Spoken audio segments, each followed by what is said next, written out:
The sun hung low in the sky, casting an amber glow over the land I had spent years cultivating. My ranch was small, nothing grand by the standards of the fancy homes surrounding it, but it was mine. The tall, untamed grasses of the field waved in the breeze, and the sound of a tractor engine hummed in the distance. This was the life I had chosen, away from the city's chaos and its suffocating rules. But this patch of freedom I'd built wasn't safe from the encroaching reach of the homeowners association. I had heard the murmurs for months, whispered among neighbors who all dreaded the same thing. The HOA had set its sights on my land. They didn't like how the road running past my property, a narrow, unpaved trail, wasn't wide enough to suit their vision of suburban order. They had decided to improve it, to widen it, to pave it, as if the dirt path was a relic to be erased. To them, it wasn't about the road. It was about control. It was Karen, of course, the HOA president, who was leading the charge. A woman with platinum blonde hair that never seemed out of place, and a smile that could chill your bones. She had a way of wielding power with a practiced, false kindness that made you feel small, even when you had every right to stand your ground. She was the kind of person who believed in rules, as long as they applied to everyone except her.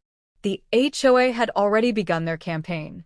Notices had been posted in the neighborhood, ones I had torn down the moment I saw them. They demanded the road be expanded for the greater good of the community, and that meant my land was fair game. I had no interest in seeing a bulldozer tear through the heart of my farm, turning it into some sterile, lifeless road that would connect to the sprawling developments they planned next. I knew this was coming, but it didn't make it any easier. Karen's visits to my property had become more frequent, and each time, she brought a clipboard and a new threat. On one particular morning, she showed up with a gleam in her eye, her confidence as polished as her perfect appearance. "Morning, Mike," she said, her voice oozing sweetness, but I knew better. "I hope you're ready to talk about the road. It's really in everyone's best interest." "Best interest?" I echoed, wiping my hands on my jeans as I stood in front of the barn. I didn't bother to invite her inside. "You want to bulldoze my land to put in a road that doesn't even belong to you?" She waved a hand, dismissing my concerns as if they were nothing. "Mike, it's not just about you. It's for the community. This road needs to be expanded to make way for all the new families moving in. There's no other way. And I'm supposed to just sit back and let you tear up everything I've worked for?" I shot back, my voice growing firmer. "I don't think so." Her eyes narrowed, a dangerous flicker passing through them. "You'll comply, Mike. You have no choice. The HOA has already approved the expansion, and if you stand in our way, we'll take legal action." Her words hung in the air, thick with the threat of an impending storm. I could feel the tension in my chest tightening. She wasn't just pushing for a road anymore, she was pushing for my submission. "I won't sign anything," I said, my voice hardening with resolve. "And I won't let you build on my land. You can go ahead and try to take me to court, but I won't be intimidated." Karen's smile didn't falter, but I saw the storm brewing in her eyes. She'd seen enough resistance from me. "You're making a mistake, Mike. You don't want to go down this road," she said, her tone almost pitying. "I'm not the one making the mistake," I countered, watching her carefully. "You are, if you think you can trample over people's rights just because you have a little power." Her lips pressed into a thin line, and without another word, she turned on her heel and marched back to her car. I stood there, watching her drive off, and I knew that this was only the beginning. That afternoon, I made a decision. I wasn't going to wait for her to push any further. The next morning, I parked my tractor at the end of the dirt road and set it down in a position that no car or truck could get past. It wasn't much, but it was enough to send a message. If the HOA wanted to bulldoze my land, they'd have to go through me first. I leaned against the tractor, taking in the silence of the ranch, the peacefulness of a life that seemed to be slowly slipping away. The tractor engine hummed softly, a symbol of my defiance, a barrier between me and the HOA's plans. They would come. I knew it, but I was ready. And as the sun sank lower into the horizon, casting long shadows over the field, I realized that this wasn't just about a road. It was about standing up for what was mine, against the creeping power of people who thought they could control everything. I wasn't going to let them win. The following morning was still and quiet, the kind of calm that only settles in after a storm is brewing. I had just finished a cup of coffee when I saw her. Karen's car parked at the end of the road, her face set in a scowl as she stepped out, clutching her phone like a weapon. It didn't take long for her to spot the tractor I had parked the night before, the engine still idling, a thick block of steel and iron barricading the path. She marched toward it, heels clicking sharply on the dirt road. I stood by the barn, arms crossed, watching her approach. There was no need to hide anymore. It was my land, and I wasn't backing down. "Mike," she called, her voice sharp with frustration. "What the hell do you think you're doing?" "I'm making sure you and your HOA friends stay off my property," I said coolly, not bothering to move. Her face twisted with disbelief, then anger. "You can't just block the road. This is a community road, and the HOA has authorized the expansion. You're breaking the law." I laughed softly. "No, Karen, I'm not breaking anything. The road is private. Always has been. The HOA has no claim to it." Her jaw tightened, and she took a step closer. "You're making a huge mistake, Mike. If you don't move that tractor, I'll make sure the HOA takes legal action. You'll regret this." I met her gaze with a calm resolve, refusing to flinch. "Try me." She froze for a moment, her mind racing as she processed my words. Then her gaze turned cold, calculating. She wasn't one to give up easily. I could already tell she was plotting her next move. Without saying another word, Karen pulled out her phone and began dialing. The wind picked up, rustling the dry grass around us as the tension between us thickened. I didn't know who she was calling, but I had a feeling it wasn't someone who would be on my side. "I'll make sure you pay for this, Mike," she muttered under her breath as she paced in frustration. I didn't respond. I wasn't interested in her threats. I was tired of being pushed around by people like her who thought they could impose their will on everyone else. The HOA wasn't going to win this time. Minutes passed in a silence heavy with unspoken promises. Then, from down the road, I heard the unmistakable sound of a truck engine approaching. My eyes narrowed as a black SUV rolled into view, followed by two more cars, each with official-looking logos on the side. The HOA enforcers were here. The lead car stopped right next to my tractor, and I saw the first of them step out, a man in a navy blue suit who looked out of place in the middle of nowhere. He adjusted his glasses and approached with the air of someone who thought they could intimidate anyone. I knew the type. "I'm Officer Henderson," he said, his tone clipped as he approached me. "The HOA has filed a formal complaint about this obstruction. You're causing a public disturbance. We've come to resolve this matter peacefully." I didn't move, didn't let him see the irritation bubbling under my calm exterior. "This is my land, officer. I'm not obstructing anything but the HOA's plans to bulldoze it. Until they can prove they have a legal right to this road, it stays blocked." Karen stood behind Officer Henderson, arms folded with a self-satisfied smirk. She was savoring the moment, watching as her hired hand came to settle the score. I could see the gleam in her eye. She thought she had this in the bag.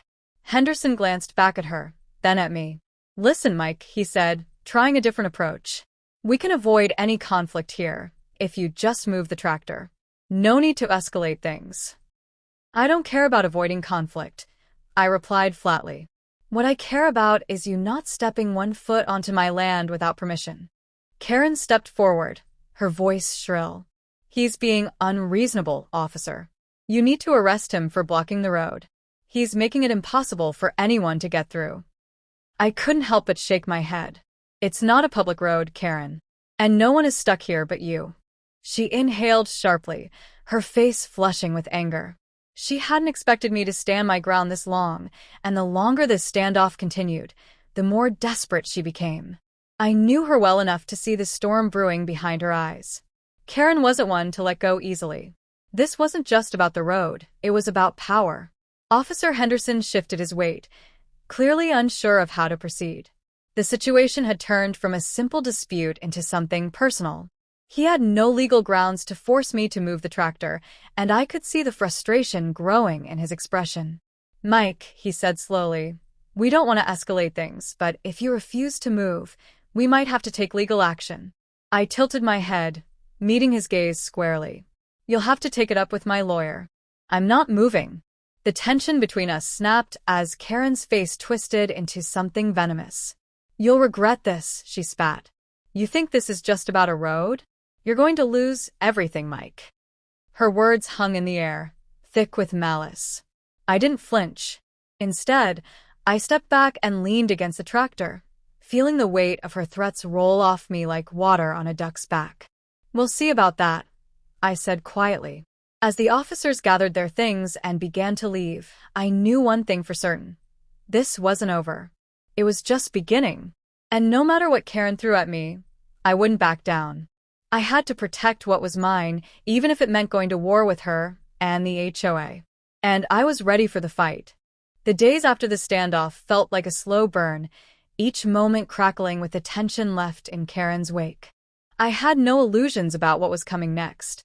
The HOA wouldn't let a simple tractor barricade stop them. If anything, my resistance had only fueled their desire to crush me beneath the weight of their rules. But I wasn't going to be intimidated. I spent the next few days making sure my property was secure, reinforcing the roadblock and ensuring there would be no easy way for the HOA to bulldoze through.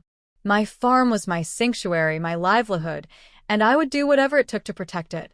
Then, on the fourth day after the confrontation, my phone rang. The number was unfamiliar, but the voice on the other end was unmistakable. Mike. Karen's voice crackled through the line, cold and authoritative. We need to talk. I leaned back in my chair, my fingers tapping rhythmically on the worn wood of the desk. We've talked enough, Karen. If you think I'm moving that tractor, you're wasting your time. She laughed, a short, hollow sound that sent a shiver down my spine. Oh, Mike, I'm not calling to ask you to move anything. I'm calling because I need you to understand the consequences of your actions. You've made this personal, and now there's no turning back. A chill settled over me. I had anticipated legal threats, but her tone hinted at something far darker than I was prepared for. Don't waste my time with threats, Karen. I'm not interested in playing your games. Her voice dropped to a whisper, dangerous and insistent. It's not a game, Mike. It's a warning. I've already called 911. You're holding me hostage on my own road. You think I'm bluffing? You'll see soon enough. The line went dead before I could respond. I stared at the phone, my stomach churning. Holding her hostage? This was insane. But I knew Karen well enough to know she wasn't above using manipulation to get what she wanted. And if she had called 911, that meant the game was on. This was no longer a battle for the road. It was a battle for my freedom. It was a few hours later when the first sign of trouble arrived. A sheriff's deputy pulled up to my ranch, lights flashing, a serious expression painted across his face.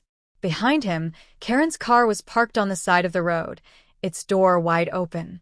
She was standing next to the deputy, a smile plastered on her face that I knew all too well. The smile of someone who thought they had the upper hand. I walked out to meet them, my boots crunching against the gravel as I approached. The deputy didn't waste time with pleasantries. We've received a report that you're holding someone hostage, Mike, the deputy said, his voice even but laced with skepticism. Is this true? I blinked, the absurdity of the situation nearly knocking the wind out of me. Hostage? What the hell are you talking about? Karen stepped forward, her voice sweet but laced with venom. Mike, I tried to be reasonable, but you just wouldn't listen. Now you've left me no choice. You've blocked the road, and you're refusing to let me pass. That's illegal. You're keeping me from my property. You're holding me hostage, and I'm not going to stand for it. I shook my head in disbelief. This is my land, Karen. You're not a hostage. You're standing on my road because you chose to.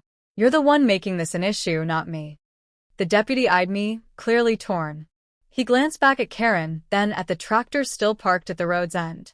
He had no reason to believe me, not without further evidence. But I wasn't going to let this escalate. I needed to set the record straight. Deputy, I said, my voice steady but firm. There's no hostage situation. Karen is trying to make it seem like I'm breaking the law, but I'm not. The road is private property. If she doesn't want to walk around the tractor, that's her problem. Karen took a step closer, her eyes narrowing. Don't pretend like you don't know what's at stake here, Mike.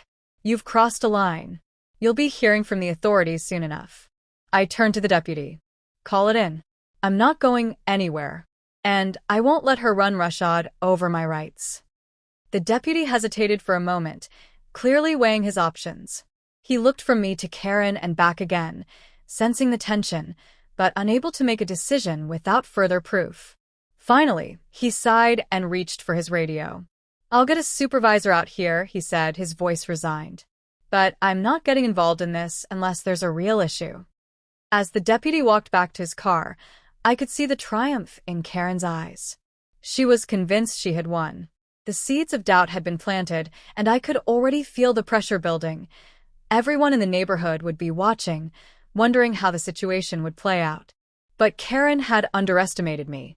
She thought she could manipulate the situation to her advantage, but I wasn't backing down. Not now. Not ever. As I stood in the driveway, watching her drive off, I knew the stakes had just gotten higher. The HOA wasn't just after my road. They were after everything I held dear. And this wasn't over yet. Karen had made a dangerous move, but I wasn't going to let her win. The next round was mine. And this time, I'd be ready. The supervisor arrived later that afternoon. Deputy Martin, an older, more seasoned officer, stepped out of his cruiser with a weary look in his eyes. He'd clearly been briefed on the situation, and though he wasn't quick to make judgments, I could tell he was skeptical. Mike, he said, nodding at me. Karen's story is, well, it's a bit dramatic, don't you think? I didn't even try to hide the exhaustion in my voice. You could say that. We stood at the edge of the tractor, where the road had been blocked for days. From here, it looked like any other private road, untouched by the fray that had come with Karen's complaints. But under the surface, the battle was far from over. Karen claims you're holding her hostage, Deputy Martin said, his eyes narrowing. Now, you and I both know that doesn't exactly make sense. But blocking a public road? That's a problem. Deputy, the road isn't public. It's always been private land, I said, trying to stay calm.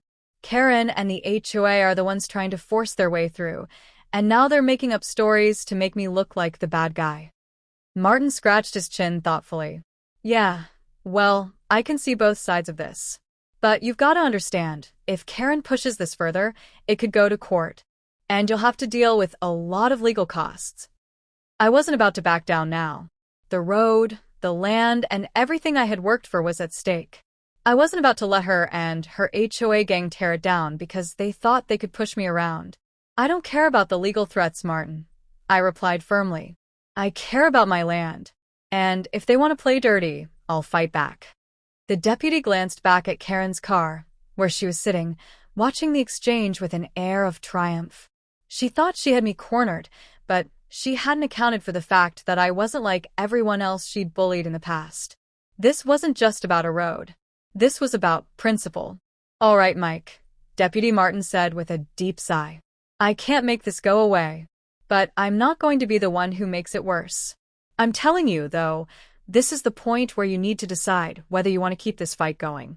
You could be looking at a lawsuit if Karen gets her way. I took a deep breath and met Martin's gaze. If she wants to sue, fine.